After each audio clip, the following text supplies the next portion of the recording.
بنبدأ البطولة مع ماتش زيمبابوي، ماتش الافتتاح بالنسبة لنا، وده أكيد مهم جدا لأن من خلاله بنعرف مؤشرات كتير. هنلعب ازاي وهنعتمد على مين وهنغير ايه ونثبت على ايه، واي بطولة بتتاخد بالتدريج فلازم البداية تكون على الأقل معقولة. الخطة كانت منطقية والتشكيلة كانت كويسة جدا، والحمد لله كابتن حسام رجع لرشده. المهم دلوقتي نشوف الأداء. من أول دقيقة كان في أسلوب هجومي واضح، هو طبيعي طبعا عشان بنلاعب زيمبابوي، بس برضه دي كانت فرصة كويسة. خلقنا في المباراة فرص كتير وضيعنا أهداف مؤكدة، بس من إيجابيات المباراة إن إحنا مش معتمدين على لاعب واحد، وطريقة اللعب كانت جماعية وفي حرية حركة لكل المراكز، وبننوع في الأسلوب بتاعنا، وكمان مطيرين الباكات يا كابتن رضا، وعاملين ضغط هجومي ومرموش شادو سترايكر، ومخليين صلاح يخدم على الباقي وهو البلاي ميكر. لا ده احنا بنلعب كرة حديثة، حرفيا ما لعبناش بالشكل ده من 2010.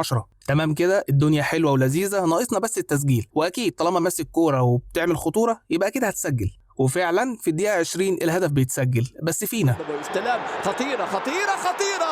الهدف الأول أمامنا، الهدف الأول وسط. بعد الهدف استمر المنتخب في تقديم أداء كويس، وبنحاول أكتر ونصنع فرص تاني، لكن ناقصنا حاجة. كنت حاسس إن إحنا محتاجين مهاجم صريح في مركز 9 يفضل في ال18 عشان يترجم أي فرصة من اللي إحنا بنضيعها دي، أو حتى يبقى محطة أو يسحب المدافعين ويفضي مساحة للباقي. ومتهيألي دي نفس الفكرة اللي جات لحسام حسن، وهنا قرر يشارك بمصطفى محمد. لا ما نزلوش في الشوط الثاني، ده نزله في الدقيقة 30، واما خرج امام عاشور. وهنا كان اول علامة استفهام في البطولة، ليه امام عاشور يخرج بعد 30 دقيقة؟ طبعا هو بعد الماتش حسام حسن قال انه حس ان الماتش هيبقى تقيل على امام واحنا خسرانين، وحب يقلل الضغط من عليه فقام خرجه. لكن على العموم التبديل ده يدل ان هو اصلا ما كانش مقتنع انه يبدا بامام عاشور، واكيد حس ان هو غلط فحب يصلح غلطته، بس طبعا مش هيعترف بكده في المؤتمر الصحفي يعني. محمد حمدي الشناوي مرت بأمانه. ما بنقدرش نتعادل غير في الشوط الثاني، وده كان بعد محاولات كتير، ولكن اول ما عمر مرموش خد حريه اكتر قدرنا نسجل. مرة تانية محاولة هنا، مرموش حلوة مرموش حلوة. قال لك أنا هو أنا اللي يعمل الكورة. وشفنا في المباراة دي تبديلات زي إبراهيم عادل وزيزو وفتوح، وشفنا كمان هجمات كتير وفرص كتير وتنوع في اللعب، وبصراحة كان أحسن ماتش نلعبه. ورغم إن النتيجة 1-1 فأنا ما كنتش قلقان قوي عشان شايف إن إحنا بنأدي وبنعمل اللي علينا، بس بدأت أفكر في الماتش اللي جاي اللي هيكون أصعب، فلو تعادلنا دلوقتي هنعمل إيه في اللي جاي؟ وفي وسط التفكير ده وفي آخر دقيقة في المباراة صلاح بيسجل هدف الفوز وبيدينا 3 نقط ونرتاح. استلام صلاح،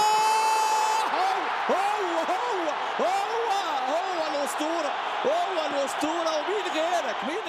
ورغم الأداء الجيد لكن المنتخب واجه موجة تريقة وانتقادات على السوشيال ميديا، ولسه الجمهور مش واثق في اللعيبة ومش مقتنع بحسام حسن، لأن زيمبابوي برضه فريق ضعيف ومش مقياس. نروح للماتش التاني، منتخب أصعب شويتين، عنده نظام وإمكانيات أعلى وهيهاجم مش هيستسلم، ولذلك حسام حسن حط تشكيلة مختلفة تماما، خطة منظمة دفاعيا وليها طابع هجومي معتمد على التحولات، وهي دي الخطة وهو ده التكتيك اللي هنكمل بيه بقية البطولة. والطريقة دي مناسبة في الماتش ده بالذات، لأن منتخب جنوب أفريقيا أكيد هيسيب وراه مساحات عكس ماتش زيمبابوي، ودي فرصة صلاح ومرموش إن هما يتحركوا ويصنعوا فرص، وعشان كده ممكن ما نحتاجش مهاجم رقم 9 في الماتش ده. من أول دقيقة كان باين الالتزام علينا وفرض شخصيتنا عليهم بشكل كويس، وبنضغط عليهم من نص الملعب وبنعمل تحولات ب4 لعيبة، بس كان ناقصنا شوية سرعة في الريتم، لكن خدنا ثقة وكنا عارفين إن إحنا قريبين جدا من التسجيل، لحد ما بتجيلنا ضربة جزاء نتيجة توتر من مدافع جنوب افريقيا اللي كان عمال يلوش بايده، وصلاح بيدخل ويسجلها. ركله الجزاء محمد صلاح عملها له. كده ندخل الشوط الثاني عندنا افضليه ومطمنين، لكن ازاي نبقى سعداء ومبسوطين؟ محمد هاني بيتصرف زي اي ناشئ وبيلبس نفسه انذار تاني وطرد، وبيقلب المباراه كلها علينا، وعشان ندخل نلعب شوط كامل واحنا ناقصين. وهنا تم اجبار حسام حسن على تغيير طريقه اللعب. الطبيعي هينزل احمد عيد او محمد شحاته اللي هم الباكات اليمين اللي عندنا، لكنه بينزل امام عاشور. هو لعبها قبل كده ومش مشكله، مش هتبقى صعبه عليه يعني، بس يا كابتن حسام انت طلعته في ماتش زيمبابوي عشان الضغط اللي كان عليه، ازاي بقى تنزله في ماتش اصعب عليه ضغط فيه اكبر؟ طب ماشي هنعدي دي، مش مهم، لان مش دي اصلا المشكله ان اللي طلع بدل امام كان عمر مرموش. وهنا نيجي لتاني علامه استفهام في البطوله، ليه عمر مرموش يطلع في ماتش زي ده؟ في الشوط الثاني جنوب افريقيا اكيد هيضغطوا علينا بكل قوتهم، وده هيخليهم يفتحوا ورا مساحات على البحري، فاكيد محتاجين راجل زي زي عمر مرموش يرمح في التحولات دي وهو كان انشط واحد في الهجوم، لكن طبعا المبرر ان الباقيين في الملعب هيدافعوا احسن من مرموش بكتير، وهيتم الاعتماد على صلاح وتريزيجيه في حوار التحولات ده. بمعنى اصح كابتن حسام قرر يركن الاتوبيس، مش مهم يسجل تاني، والبركه بقى في الرجاله اللي ورا. شوط تاني كان خيالي من خط الدفاع كله، وكان كويس جدا من الشناوي بس ما وصلش لدرجه العظيم يعني. بالنسبه لي الشناوي نفسه ليه ماتشات احسن من كده بكتير، بس عشان ياخد حقه فكان يستاهل مان اوف ذا ماتش اكيد. وبعد خوف وقلق ومرتدات ما بتكملش وهجمات قليله بتضيع ولعيبه يا عيني بتشحر وتغييرات كتير من حسام حسن للتقفيل الدفاعي، الماتش بيخلص اخيرا ومنتخب مصر يصعد اول المجموعه رسميا. وهنا تم التصالح مع حسام حسن وعودة العلاقات مع المنتخب، ورجع الوطن لقلوبنا من تاني، وبقى عندنا ثقة ان احنا هنجيب التامنة. ما هو احنا يا اما هنخرج بفضيحة يا اما هنجيب البطولة، ما عندناش وسط. الماتش الثالث في المجموعة كان تحصيل حاصل مع أنجولا، فلعبنا بالاحتياطي اللي معانا كلهم، وكانت مباراة يعتبر بلا تقييم، أشبه بالمباراة الودية كده. عرفنا منها بس حاجة واحدة، إن إحنا ما عندناش دكة قوية نعتمد عليها، وكتر خير الأساسيين، ويا كابتن حسام ما تنزلش حد تاني، كفاية كده. لكن أكبر علامة استفهام في الماتش ده كانت على صلاح محسن. يعني هو بدأ بمصطفى محمد وصلاح محسن، بس بين الشوطين خرج مصطفى محمد. طب ليه صلاح محسن يكمل؟ ليه ما بتديش فرصة لمصطفى وسايبها لصلاح محسن؟ ليه مشخصنها مع مصطفى محمد ومش مشخصنها مع صلاح محسن؟ طب هو ليه صلاح محسن كابتن المنتخب؟ طب هو ليه صلاح محسن في المنتخب اصلا؟ المهم بيخلص الماتش 0-0. تجربه كانت لطيفه لحسام حسن، قدر من خلالها يريح الاساسيين لمده 10 ايام، راحه اكتر من اي حد في البطوله. اللعيبه كانت ممكن تنزل مصر تزور اهلها وترجع تاني، ودي كانت نقطه ايجابيه عشان ننسى الضغوط ونستعد كويس لمرحله الاقصائيات. وصلنا دور ال16 وهنقابل بنين، مواجهه على الورق سهله، يعتبر اصلا اسهل مواجهتين في دور ال16 كانوا المغرب وتنزانيا ومصر وبنين، فكده المفروض ان احنا صاعدين لدور ال8 وعشمنا نفسنا بكده والامل عندنا كبير. تشكيل كابتن حسام المره دي اتغير، بس نفس الخطه ونفس التكتيك اللي هو بيعتمد على التحولات، بس المره دي الخطه ما بتمشيش على ما يرام. منتخب بنين كانوا دارسيننا كويس وقفلوا علينا المساحات وحاولوا يهاجمونا ويصعبوا علينا المباراه، حتى لما لقينا مساحه وعملنا مرتده مرموش ضيعها. لا هو ما ضيعهاش، هو خد الكرة ووصلها لحد ايد الجون بنفسه. طيب محاولات المنتخب كانت موجودة على مدار الشوط الأول، لكن الأداء كان باهت وتحسهم ما عندهمش حاجة جديدة يقدموها. ودخلنا الشوط الثاني واحنا متعادلين سلبيا، وقلنا نجرب تاني ونحاول تاني، لكن برضه مفيش فايدة. مرموش ممسوك كويس وصلاح متكتف وتريزيجيه وابراهيم عادل هما كده ما بيعملوش حاجه، والمفروض قدام التكتلات الدفاعيه دي نحلها بمهاجم مركز 9 كده ينزل يسحب المدافعين ويبقى محطه، مش مهم يسجل بس على الاقل يفك الدنيا، يفتح المساحه اللي حواليه. يا كابتن حسام عملتها في ماتش زيمبابوي، يلا اعملها تاني. بص على الدكه كده وفكر ممكن تنزل مين. منزل زيزو وامام عاشور، هما نشطوا الفريق شويه وخلوا الهجوم يزيد، لكن برضه لسه مفيش حل. وفي وقت الخناقه دي اللي بيني وبين حسام حسن وانا عمال اكلمه من ورا الشاشه، مرار عطيه بيسجل هدف عالمي في الدقيقه 70. مين اللي مكمل؟ ادي بقى تسديده مروان، يا مروان هو مروان عطيه، وعطيه طل هو اللي يدينا الامل هنا. ربنا يديكم الامل. ماشي مش مهم اي حاجه، ما هو بيقول لك دايما البطولات تكسب ولا تلعب. مش مهم اللي انت عايزه يا كابتن حسام، يلا نحافظ بقى على اخر تلت ساعه. لا لكن كعادة أي مدرب مصري خواف، مش عايز أقول جبان يعني، قرر يرجع ورا ويدافع، واللعيبة هي كمان خافت من الضغط وما عرفوش يمسكوا كورة دقيقتين على بعض، لحد ما بنين عملوا المفاجأة وتعادلوا. وبعدين طيب يا كابتن حسام، العميد بيختار الأمان وقرر يسيب الماتش كده لحد ما يخلص، وطبعا قبل النهاية أبو مكة بيضيع انفراد هو كمان، يلا ما هي ناقصة. طب ما دام دول الاتنين محترفين بتوعنا وبيضيعوا بالشكل ده، ما كنت تنزل الربع هو كمان يا عم، هي جت عليه يعني. طيب بندخل اكسترا تايم مع بنين، وده اصلا كارثه، يعني بعد كل الراحه دي جاي تهلك نفسك مع منتخب بنين. طبعا بالخبره والضغط والفهلوه سجلنا الهدف الثاني. يا مروان يعلق الكره العاليه الراسيه، هي المنتخب المصري يا واد يا ياسر، يا ولد يا ياسر، ياسر ابراهيم. وفي الشوط الرابع بقينا نلعب مرتدات وتحولات اخيرا، ما هو الملعب فتح، احنا بقالنا ساعه ونص مستنيين اللحظه دي. وفي الدقيقه 119 يحصل مفاجاه، حسام حسن بينزل مصطفى محمد، وهنا دي علامه استفهام جديده. ليه مصطفى محمد ينزل في اخر دقيقه وانت اصلا كنت محتاجه؟ طب بتنزله ليه بقى؟ ملهاش لازمه. ده مش نازل اصلا يهاجم، ده هو منزله عشان يرجع يدافع ورا مع زمايله. وطبعا بعدها صلاح سجل الهدف الثالث وصعدنا بعد الفوز 3-1.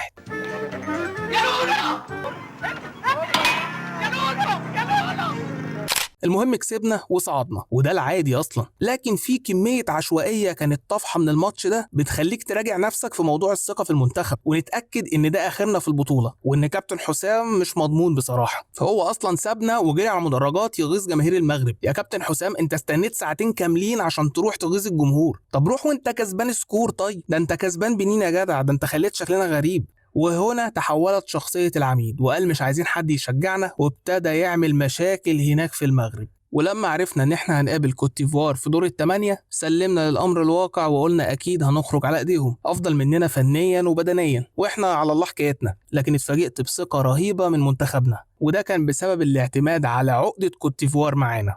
الماتش بيبدأ وكابتن حسام بيحط تشكيلة جديدة خالص، بس تقريبا دي كانت أنسب خطة وأنسب تشكيلة. من أول دقيقة واقفين ضدهم، التحامات واستخلاص كورة ومحدش هيعدي نص الملعب. احنا جايين نثبت نفسنا في الماتش ده وهنثبت العقدة. ومع أول فرصة إمام بيلعب ثرو والمدافع يتلخبط ويغلط، ومرموش يستغل كده ويسجل الأول. ملعب بعد ما لعب كقلب دفاع مرة ثانية انطلاقة، أول أهداف اللقاء. يا ولد يا ولد، هو عمر مرموش. المنتخب المصري دائما وابدا على موعد مع هذه الكرات، على موعد مع. انا عن نفسي كنت مذهول ومش مصدق ومقتنع ان في حاجه غلط، لكن دي فرصه كويسه وظروف الماتش بتخدمنا، لازم نستغل ده ونستمر على كده. الكوت ديفوار بيحاولوا يردوا علينا ويهاجمونا ويضغطوا جامد، لكن احنا بنقابل ده بدفاع وفدائيه كبيره، وبنروح نعمل عليهم مرتده وبنركب الماتش اكتر. لا وكمان بنسجل التاني. 2-0 نتيجه احنا مش متوقعينها خالص. كل حاجة في الماتش كانت مظبوطة، وده كان راجع لتركيز وثقة من عندنا مع وضع التكنيك المناسب واستغلال العقدة واللعب بالشخصية اللي هم خايفين منها. كل ده خلاهم خايفين يخسروا، فخسروا كل حاجة في الماتش. معكرش مزاجنا بس غير جون ملوش لازمة دخل فينا في آخر الشوط الأول. وهنا أنا قلت دي هتبقى نقطة التحول للكوت ديفوار. أصلا أنا عارف السيناريوهات البايخة دي، فالحل إن احنا نهدى ونحاول نضربهم تاني. وفعلا ضربناهم في الشوط التاني وسجلنا الهدف الثالث. إمام كمل إمام يا ولد، عملها محمد صلاح اللي دائما وابدا بقول لحضراتكم استمتعوا بمحمد صلاح، افتخروا بالنجم الكبير محمد صلاح. 11 هدف هنا يتساوى مع مدربه حسام حسن على مستوى التهديف.